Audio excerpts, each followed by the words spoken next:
अगर आप सर्व चिंताओं से मुक्त होकर निश्चिंत जीवन जीना चाहते हैं तो उसके लिए सदा याद रखना है, जो कुछ भी मेरे पास है वो सब उस पिता परमात्मा का है, क्योंकि परमात्मा इस सृष्टि का रचयिता है। परमात्मा इस सृष्टि के रचयिता होने के कारण इस सृष्टि में जो भी है वो सब परमात्मा का है। लेकिन सारा दिन मैं बार बार कहती हूँ ये मेरा है, ये मेरा है, ये मेरा है, ये घर मेरा है, ये जॉब मेरी है, ये संबंधी मेरे है, ये पैसा मेरा है। जब हम मेरा मेरा कहते हैं तब जिम्मेदारियां बढ़ती जाती है। जब जिम्मेदारी बढ़ती है तब चिंता का बोझ भी मन में बढ़ता ही जाता है।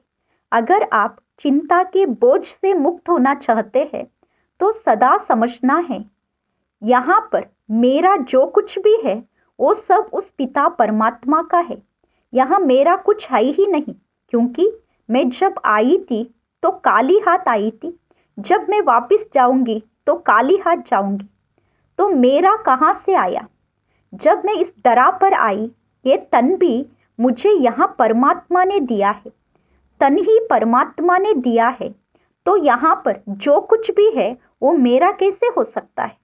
तन ही मेरा नहीं तो यहाँ का कोई भी चीज मेरा नहीं।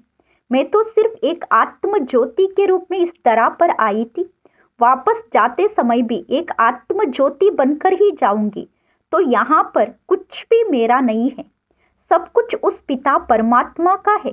जब हम सब कुछ पिता परमात्मा का है ऐसे समझेंगे तब हम चिंताओं के बोझ से मुक्त हो जाएंगे, क्योंकि जब हम सब कुछ परमात्मा को अर्पण कर देते हैं तो हमारी जीवन की जिम्मेदारी स्वयं परमात्मा लेते हैं। जब हम सब कुछ परमात्मा का है ऐसा समझते हैं तब हमारी जिम्मेदारी परमात्मा खुद उठाते हैं।